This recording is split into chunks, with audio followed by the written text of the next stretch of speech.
Ya, UFC 307 sudah usai dan masuk ke dalam buku sejarah. Dan jujur, main event dari acara ini benar-benar tidak mengecewakan dan sesuai pas dengan ekspektasi tinggi para fans.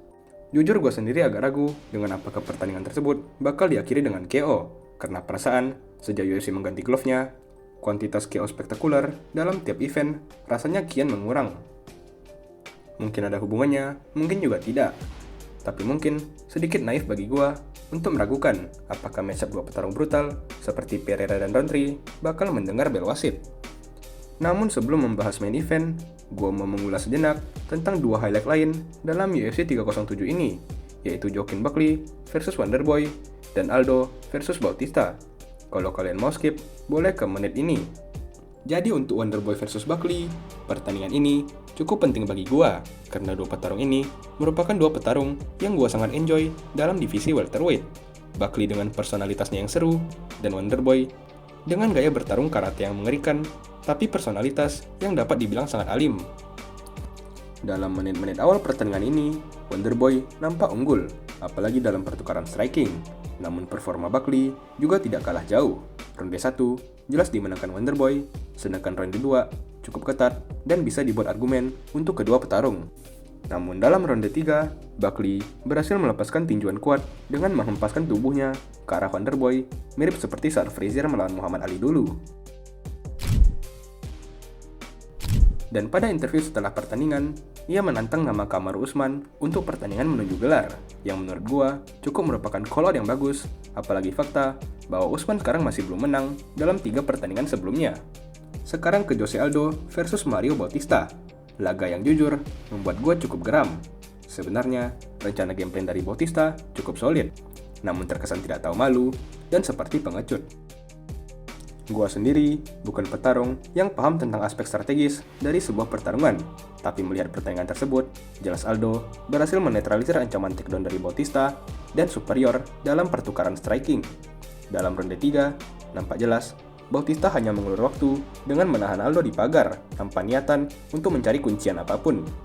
Dan hasilnya adalah 2 dari 3 wasit memberi keputusan kepada Mario Bautista sebagai pemenang dalam laga ini. Sedangkan legenda seperti Jose Aldo terpaksa kalah akibat ditahan di pagar selama 15 menit. Oke, sekarang waktunya membahas atraksi utama, Alex Pereira yang statusnya juara berhasil mempertahankan sabuk light heavyweight-nya untuk ketiga kali melawan petarung ranking ke-8, Khalil Rountree Jr. Khalil merupakan spesialis Muay Thai dibandingkan dengan Pereira yang merupakan juara dari berbagai penghargaan dan piala kickboxing. Pada ronde 1, nampak Khalil lebih unggul dari Pereira, melancarkan banyak serangan yang berkoneksi dengan wajah Pereira, sedangkan Pereira lebih fokus kepada tendangan biasanya. Ronde pertama jelas dimenangkan oleh Khalil Rountree, dan dalam ronde kedua, Khalil semakin membangun kepercayaan diri, bahkan sampai berhasil menjatuhkan Pereira dengan pukulan kanan. Ronde 2 ini juga jelas dimenangkan oleh Khalil. Namun ternyata, semua masalah yang dihadapi oleh Pereira ini sudah dikalkulasikan dan diantisipasi oleh Alex sendiri. Ia menjelaskan bahwa setelah menonton pertandingan Rountree sebelumnya, ia menyadari bahwa stamina Khalil akan cukup berkurang setelah ronde 1 dan 2. Dan benar, pada ronde ketiga, Alex mulai mengambil alih pertandingan, melancarkan berbagai pukulan keras ke arah wajah Rountree. Akibat dari berbagai pukulan tersebut, wajah Rountree nampak sudah mulai terluka parah, apalagi dengan luka di bagian hidungnya yang ia memang sudah terima dalam latihan. Rountree dimenangkan bukan oleh Rountree, tetapi oleh Pereira. Dan pada ronde keempat, konklusi yang kita sudah banyak prediksi akhirnya datang setelah Khalil yang sudah nampak hampir redup terpaksa memakan beberapa body shot dari Pereira yang akhirnya menjatuhkannya. Dan itulah akhir dari pertandingan. Sebenarnya, gue sendiri jujur mendukung Khalil Rountree untuk menang dikarenakan latar belakangnya dan personalitasnya.